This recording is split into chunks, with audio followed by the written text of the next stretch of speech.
So this video is going to be the final part. You don't have to watch the other videos. The other videos are just like broken down, giving a little background on the whole situation, summed up. So if you haven't seen the other videos, I got fired from Walmart yesterday. Now, the other videos just give background of my experience there and my struggles. Anyways, honestly, it's not the getting fired part that is the most unsettling for me in this situation, and I'm gonna explain. So yesterday, Sunday, I was scheduled to work from 2 to 11, so I had already been there for at least an hour and a half. Okay, and those of you who are familiar with the money situation happened like Friday. I believe it was Friday. It was Thursday or Friday, but I believe it was Friday. Okay, it is now Sunday. Well, today's Monday, but yesterday's Sunday. So anyways, I was already at work for an hour and a half. I'm just gonna say Blondie. I haven't made it mention her in a video before, so I've just given everybody names. I'm not even gonna try to come up with one with her. So Blondie with Valerie, I think that's what I named her in another video, and Valerie call me back. They didn't, not to the back room, because up front, I don't know if it's like a PR office or whatever, but it's like this front security room. I don't know. I don't remember the technical name for it. It's like a PR coach or something like that. Anyways, like I said, I don't really know that much about the titles and all that. Anyways, so they call me back. So all the higher ups at least know that my mother had passed. They're all in the know, and I'm not even the one that who told them. Originally, someone else had informed them. I don't know who, but when I had found out about my mom, actually I found out at work, so it doesn't surprise me. Anyways, that's a whole nother story. And when I had came back, because I found out on a Monday, so a week ago, and then I had Tuesday off, and I took Monday night and all of Tuesday to process and really go through the motions, and then I came back Wednesday. Now, Becky is what I nicknamed her. So Becky, at some point during my shift, had me go to the back with her.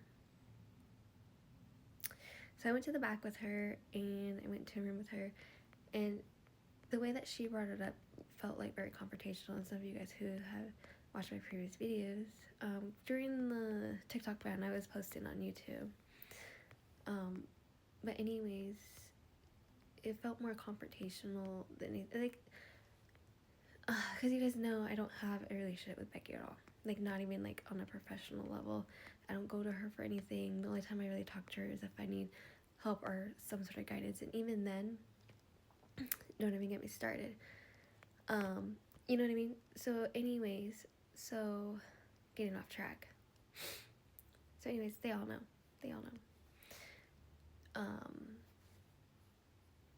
So I had already worked. It was after 3:30, I believe. I don't know, it was after 3. It was after 3. So I had already been there for like an hour and a half. My first break would have been at 4 o'clock. So anyways, so the night before, I had actually messed up, and I had informed Jackie. Like, this is also an example of my mental. The day before, I almost clocked out instead of start meal. Actually, I could clock out, but luckily it makes you confirm. And I was like, clock out? No, I'm not clocking out, I'm trying to start meal. And then because I didn't work a full 8 hours, so sometimes the breaks would be like an hour and a half, right? So my first break I did after an hour and a half, then everything after that was every 2 hours. You know what I mean? So it ended up being like 30s.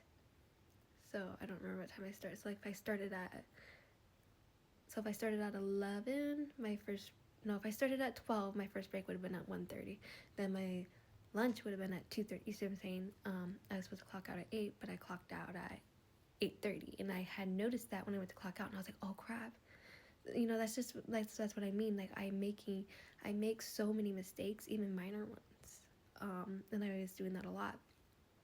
Like, even on the self checkout,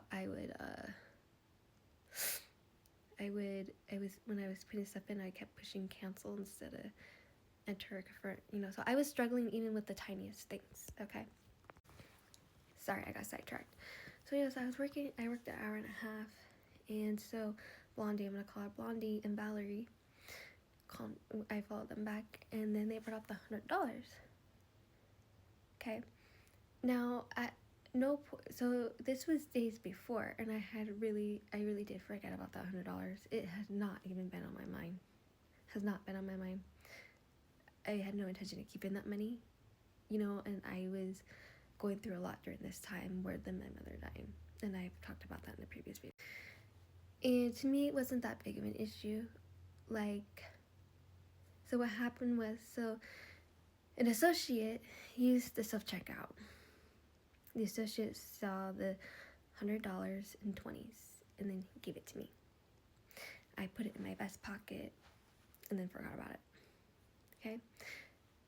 2 days later, now Sunday, at least 2 days later, now Sunday. Now keep in mind, I've been working consecutive days. I have not had a day off yet. Not at one point had anybody come to me asking me about $100. Had they done so, it would have clicked in my head, and even if I didn't have it on me, even if I stupidly emptied my pockets at home, I would have used my card. And I did actually end up doing that. I even told them, I was like, it's not a big deal. Like, I can just go right now, purchase something, and withdraw $100. I don't need an extra $100. I've been really good with my money. I've been saving up. And I actually did do that. But the way that they were treating me, they were talking to me about integrity. Blondie was being pissed. Like, her face, she was like, she just seemed so mad. She was being so cool towards me. And even Valerie at one point said, you had that all day. You had all day. My mind is on anything but work right now. I didn't say that. All I said to them was, I understand your perspective. I understand your point of view. But from my perspective, this is a misunderstanding. I did not spend that $100. I still have it, actually. I get that this is a big deal. I'm going through a lot right now. And for them, it's like, well, you had it this whole time. It's about integrity. This is theft. I didn't steal somebody's money. Nobody at any point came to me asking me for the $100. You see, like if they wanted to get me in trouble for mishandling the situation, I would understand that. If they want to fire me for poor work ethic or poor quality, something along that lines, I would accept that. But they were just the whole time, your integrity, this is about integrity. And they went so far as to even take my discount card away from me. Walmart employees, when they leave Walmart, get to keep their discount card. They labeled me on paper of not having integrity, of stealing from someone else, because this associate who left her $100 bills didn't at any point come to me about it, reported me for stealing her money, his or her money. And I even said and I tried to have a voice. I kept myself professional. I didn't even break down and cry. And they were very cold and stern with me, even knowing that my mother just died. Some of them know that I have a domestic situation. I'm not all right in that, and I have a pattern of making mistakes when it comes to money.